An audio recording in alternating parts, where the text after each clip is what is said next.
everyone, I'm Brenna. A little bit about me. I'm primarily an artist, but I do poetry as part of my practice. Army brat, but I finally settled here in Louisiana, and I became part of the queer writing group here.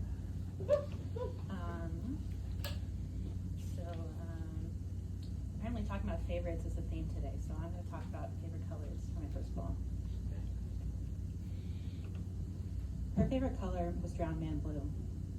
After our second date, I took her to the self-storage facility with doors of that color, next to the Colonial Acres mobile home park. I leaned against the powdery paint, feeling it mix into the sweat of my hand, freezing into it, creating new veins. But my favorite color has always been blood red. Driving to my Oma's for her 94th birthday, my car struggled to start in the cold. The steering wheel burned my hands. I reached over and grabbed gloves out of my purse and worked them on, trying not to swerve. I spent countless hours crocheting them from a 1940s pattern with the thinnest lace thread I'd ever seen. I wonder if she would have seen women wearing similar ones when she was young. I go around a curve, a squirrel sprawls across the line. I pull over, step slowly on the frosted road, kneel down and hold in my hands. It appears intact, warm brown fur against blue winter frost. Red blood seeps into white lace gloves.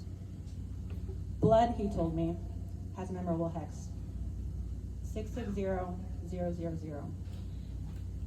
He said, I like the number, makes a clean prime fractor. Harmonic in my head, he said. I remember the first time I brought you onto my dorm room, kissing and feeling each other, tangled in white sheets, touching her brown nipples. I reached down and she stopped my hand, told me there was blood.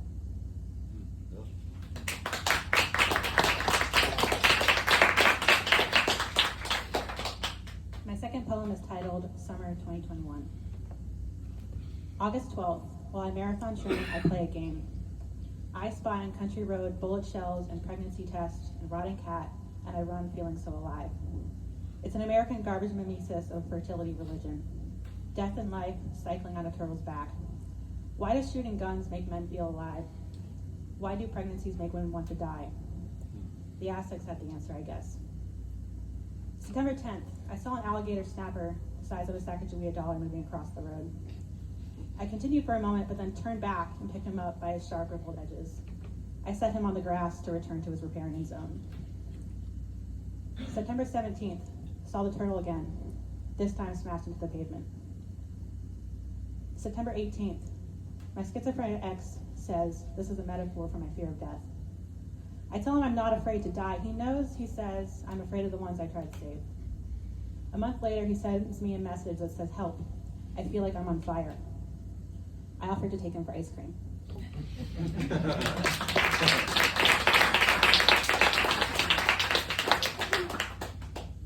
This poem's called Saint or Street. Mercy is strained, estranged, arraigned in a never-ending lemniscate. I woke up at 3 a.m. to a cat licking my eyelid. I shivered, but at least my eyes are free of flies and I think maybe even planks.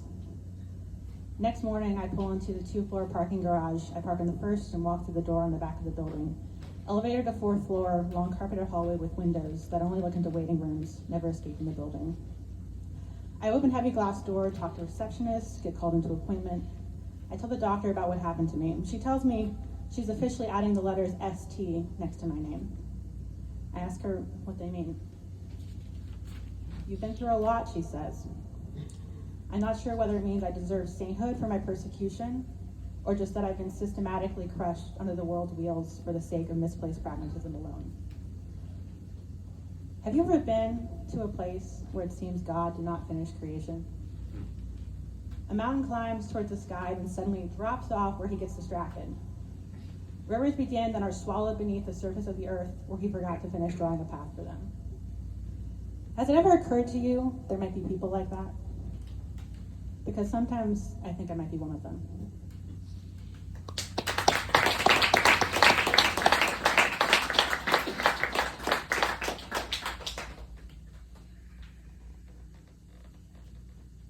Ombrials. I want to walk down train tracks. I want to stand in January waters up to my thighs with skirt floating around me and socks waterlogged in my boots. I want to run my hands along the electric line that bends towards the earth after last night's storm. I talk to my friend about panic attacks. They feel like dying, I say.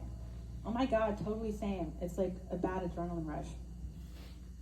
I say, it feels like coming home and your house is in a different yard. She doesn't know what I'm talking about. While driving, I saw a white van that looked like Odin with one caved-in socket, deep, hollow, where its light should be. I think of the cat in my neighbor's yard, black head peeking out of snow, holes of missing eyes even darker. I force myself to give it the respect to look it in the face every day and watch it decay.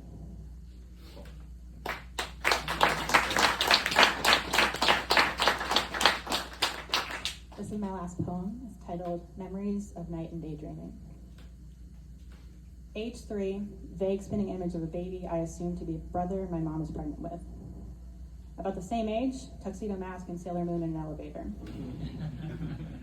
Age 4, my sister and I have a dream in which our house floods on the same night. It felt like magic, but our house really did flood. It was rainy season in Hawaii. We lost all our stuffed animals to mold. Age 6, I hide under a tiny table, making my small self smaller.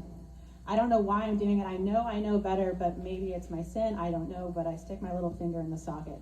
I'm thrown into a neon-spattered black void, tumbling through, surrounded by an all-encompassing, amorphous, electrified, never-ending pain. I know I'm going to hell. Age 9, I sit in the church pew up in the balcony, occasionally looking down at the pastor. I doodle pink flowers on the church bulletin, shading them with blood red. I'm interrupted when I'm compelled to stand with the choir sing, "Praise God from whom all mercies flow." Age 23, driving home from boyfriends, I'm suddenly convinced someone has been murdered in the house with a pumpkin glowing all year round. I daydream attending the tiny community church down the road to gather info from the neighbors about that house. Next day, nod off at the bank, and the short-haired cat built its cocoon and reemerged 9 days later with the thickest coat I've ever seen. Thank you.